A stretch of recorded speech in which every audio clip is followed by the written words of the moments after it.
Jacob Riis was a Danish immigrant who came to America in absolute poverty and became an important photographer who changed the way Americans saw the other half. He was born on May 3, 1849 in Riis, Denmark, to a family of 15. Riis wanted to become a carpenter from a young age and first traveled to Copenhagen to pursue his apprenticeship. With greater aspirations in mind, he then boarded a ship to America. In hopes of one day marrying his teenage love, Elizabeth Nielsen, he wandered through Pennsylvania, New Jersey, and New York, taking odd jobs as a salesman. He also found work as a carpenter before coming across an ad by the Long Island newspaper company. He applied for the position of chief editor before realizing he had taken a dishonest job.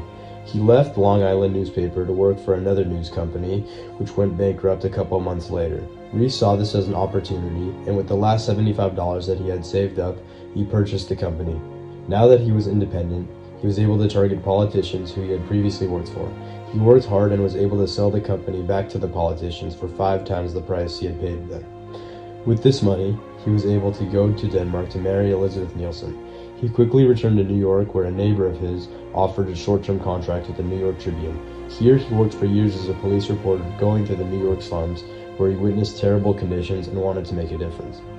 Jacob realized that the writings he created could not express what he had seen. He quickly became interested in the new method of photography by flashlight, which captured dark interiors very similar to the slums.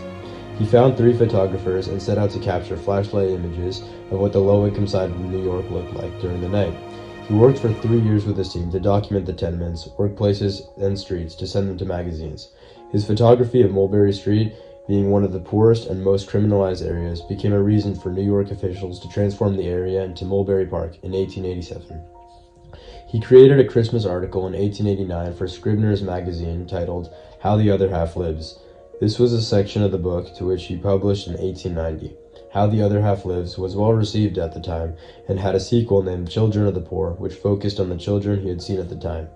Theodore Roosevelt had a close connection with Jacob Riis while working as chief of the NYPD.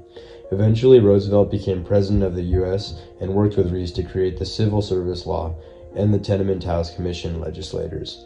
These 2 laws helped increase factory inspections, create minimum wages, regulate work hours, and stop unsanitary conditions in the tenements.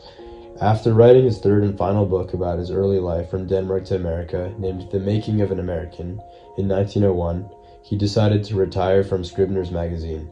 He moved to a farm in California where he passed away on May 26, 1914.